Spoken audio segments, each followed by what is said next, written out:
Welcome to the program. Ashton Kutcher said, I believe the only thing that could be below you is to not have a job. Amen. Do you have anybody that you know that is a recent college graduate, or are you a college graduate and you're having a really hard time finding a job? You know anybody who's telling you there are just no jobs out there? I would tell you that Mike Rowe would disagree with you. There are millions of jobs that are available right now. But are they below you? I have 7 steps for finding a job for you right now. Step number 1. Got a bunch of leaves in your yard? Take pictures of all of the leaves in your yard.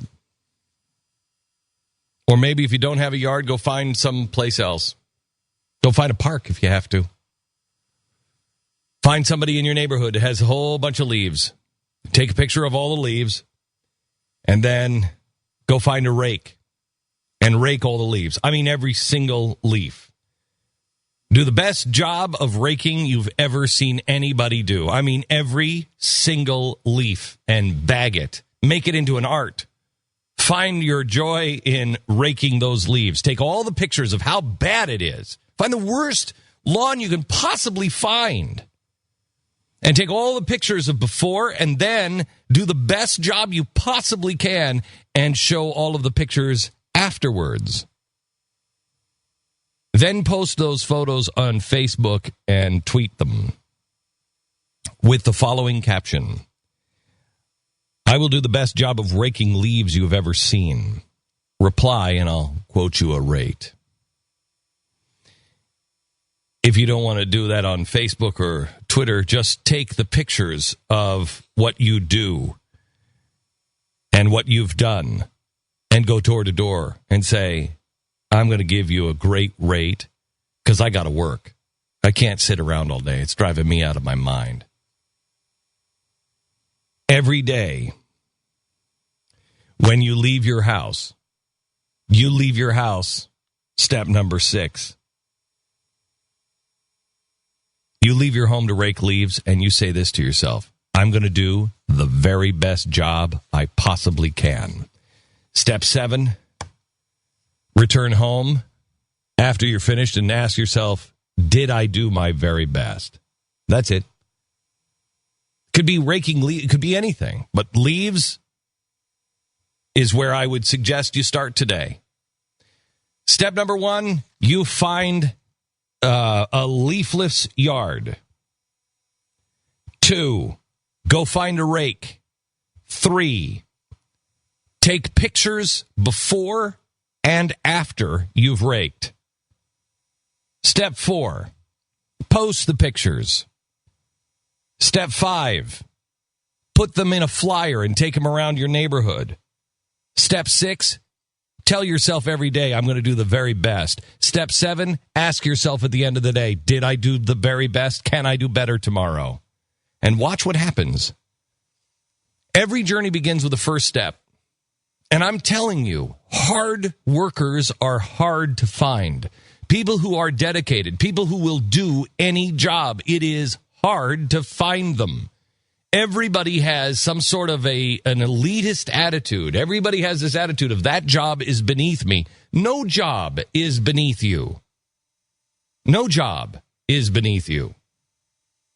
We have a place here in the studios in the back, and it's really kind of made me mad because Eileen she's starting to organize all of it, and I want her to stop organizing because I want to get my kids out to help me organize everything in the back. We have a studio prop cages, and so we have all of the props and all of the everything else, and I want my kids here at the studio, which I own, I want them to do the job that everybody else might say is beneath them. No, it's not. Sweep out the prop cages. Organize the prop cages. I just haven't had the time to actually organize it myself, and because I'm such a freak on stuff like this, I just can't have my kids do it.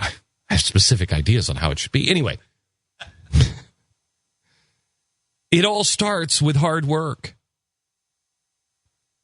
Ever notice how many lawn cutting businesses work in your neighborhood?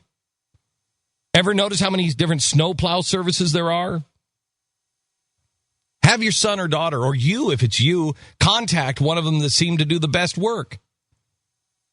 Ask them if it wouldn't be more profitable for them if they could cut several lawns on each street at the same time, same day. Same with the snowplow services. Offer to help them. Offer to help to get all of the businesses on your street, in your neighborhood. Have your unemployed children, what have they done lately? Have them create a one-page sales sheet listing the reasons why your neighbors should get together and use one great company on that street. After they have proven that they can do a better job than anybody else. You think the company will pay a commission for it? I think they will. Rather than having lawnmowers and leaf blowers on your street 5 or 6 days a week, all the lawns will be cut in a single day. When a snowstorm hits, all the driveways will be plowed like dominoes instead of one guy coming in on this driveway, waiting for the next guy to come. And your unemployed child will not be so unemployed. You won't be so unemployed. Before you know it, your kids will be moving out of the house. Or you'll be able to afford the food that you need to provide. By creating more business that didn't exist. It is tough to find a job right now. That is absolutely true. It's tough to find a job right now. But it is not tough to create a job right now. Find a problem and fix it. The problems are merely opportunities. And may I suggest that if you are in a job right now that you hate, why are you doing it? I'm really convinced that most of us, the reason why we have so many problems in our world is because we are not doing the thing that we're supposed to be doing.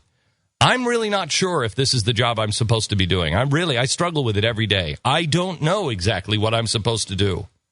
I really feel like I was telling a friend of mine last week, I finished with Billy Graham, and we were still in Ashton, North Carolina. And I had a chance to talk to about 30 of the listeners. They brought about 30 people back to the radio station after the show, and I talked to them for about 30 years. And anybody who happened to be in that little gathering, I don't know if you saw a different guy than you expected or not. But, I mean, I'm not on that usual path. And I left there, and I said, I said to a friend of mine, I really wish I could be baptized all over again. And then I remembered that's what I'm supposed to do every Sunday. But I took my baptism so seriously because I had so many great problems. And I knew that he would shoulder all of the mistakes I've made. And they were huge mistakes. I mean, I really had hurt a lot of people and everything else. And so I knew he would shoulder all that. I just had to do what he said. And now I really feel like I'm not the guy that I was 13 years ago. I'm not the guy that I was 6 years ago. I don't even know if I'm the guy that I was a year ago. I'm changing. And yet, the world that I have created for myself, and along with all the mistakes that I've made, I'm still paying for the mistakes that I made, 7 years ago, 5 years ago, saying crazy stuff on the radio that probably should not have been said should have been said, but not in the way that I said it. Things that I said on television should have been said. I stand by the things that I have said, but not necessarily the way I've said it. So I'm paying for all of those mistakes. And yet I'm not that guy. I have a different consciousness. I understand things differently now. And so how do I let go of that past? Because it's the world that I've now created for myself. Well, I've done it before. Why can't I do it again? Well, because I'm not quite ready yet. I'm not really sure where I'm headed yet. I don't know. But I know that it will be better than it is today. Because I know I'm willing to put in the hard work. And it's not just hard work. I mean, if you're a college kid, you said, well, I got to use these days to find myself. It wasn't about a job. You're supposed to find yourself, right? You can find yourself for free. Find yourself. It is really tough work. It is the hardest work you'll ever do, and it's the only job you'll ever do that is really, truly worth it. Every bit of that hard work of finding yourself is really worth it. You'll be surprised at who you find in a good way. Why are you doing the job you are doing if you don't like it? I'm convinced if we all were doing the job we were sent here to do, the problems of the world would fix themselves. But too many of us are doing jobs that we know we're not supposed to be doing.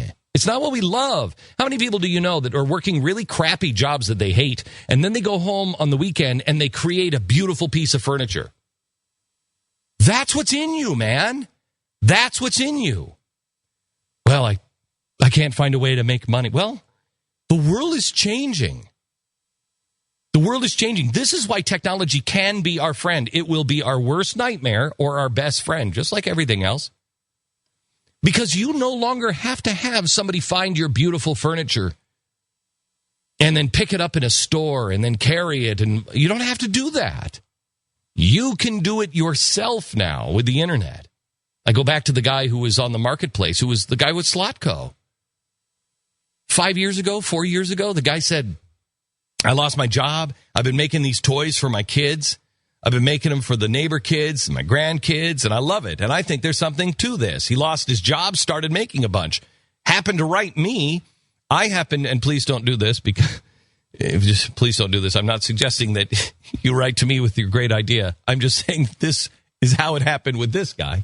He got into the marketplace, and he put it up on the marketplace. Well, now his Slotco is sold, I think, at JCPenney and everything else. And it worked. He followed what he was passionate about. But it all really starts with work. There's nothing better than work. There is nothing more fulfilling than work. There's nothing better than coming home at the end of the day tired, just beat tired from work. And I don't mean tired from stress. I mean tired from work. If your child says, or you're saying, the economy stinks, this isn't a good time to start a business. What is the economy? Can you explain it to me? Ask anybody who says that to you. Have you ever met an economy? Where does it live? What does it look like? Because I'd like to take this economy to lunch and have a chat with the economy. Because if this isn't the economy, what is the economy? Maybe I'll have to invite the economy out to lunch and tell them to stop it. Stop preventing people from doing work. There is only one economy that matters. Your economy. And your economy starts with two hands. And the talent that you were born with. Everyone was born with exactly every tool you need. There is nothing, listen to me carefully. People say this to me all the time, Glenn, but if I could just get you to talk about, no. You were born with everything you need. We have played that game before. Well, if I could just get somebody in Hollywood, if I could just get a producer, if I could just get a banker to understand, no. All in due time, all in God's way. But know this, everything that you need, you have right now. What is it you were sent here to do? Pick up a rake. Pick up a rake and start finding it.